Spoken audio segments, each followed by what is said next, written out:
Murderers and rapists entering our country. It's October 1st, 2024, and these are your headlines. The Biden-Harris administration has allowed over 500,000 illegal aliens with criminal histories to enter the United States, including thousands of murderers and rapists.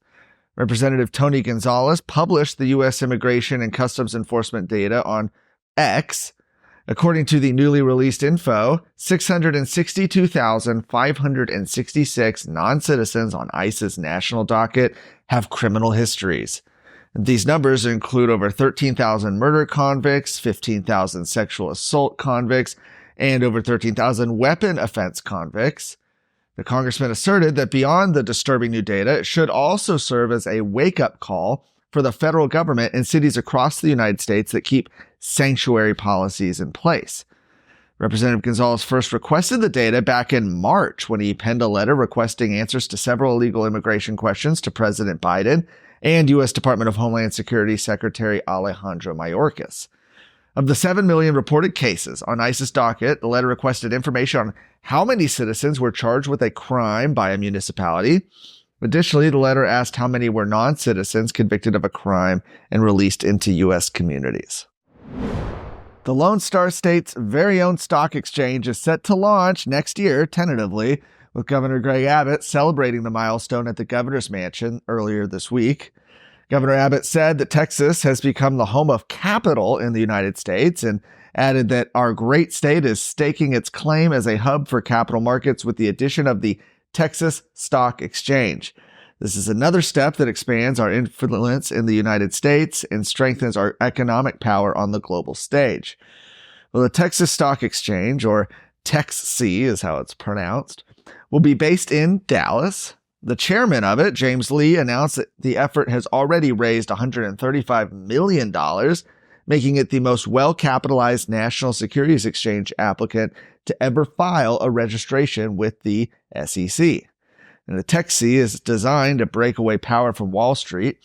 Additionally, the exchange's leadership team was revealed, including one notable addition of former Governor Rick Perry, who's been in the news recently for his volunteer advisory role with embattled House Speaker Dade Phelan and his spokesperson position for the Sports Betting Alliance, a group that advocates for the legalization of mobile sports gambling in Texas.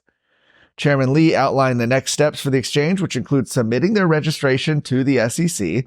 Pending approval, they plan to execute their first trades by the end of next year and begin launching listings in early 2026. I don't need to tell you that our power grid is in serious trouble. Blackout after blackout. Why does it keep happening? Why does the greatest state in the country continue to be shaken like this? And which foreign government eagerly pushes for the collapse of Texas? In this coming season of Exposed, we'll answer that burning question we're all left with when the power goes out. How could the state with the most wealth and natural resources struggle to keep its power functional, and who's behind it? Exposed. Lights Out. A new series by Texas Scorecard, out now wherever you listen to podcasts.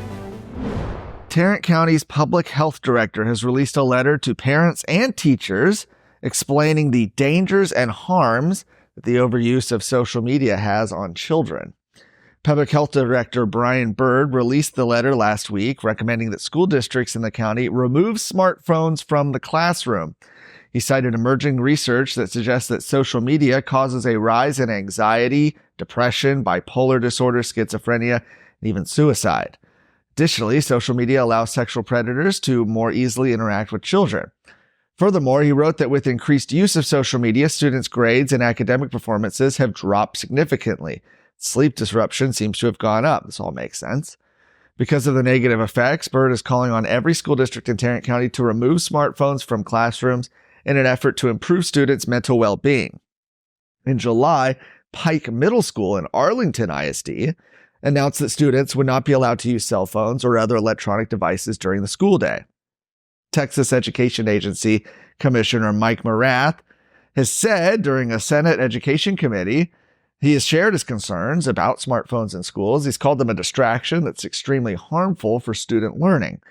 Meanwhile, in the legislature, Representative Ellen Troxclair has said she will file legislation to ban phones from classrooms. For more of today's stories, go to TexasScorecard.com.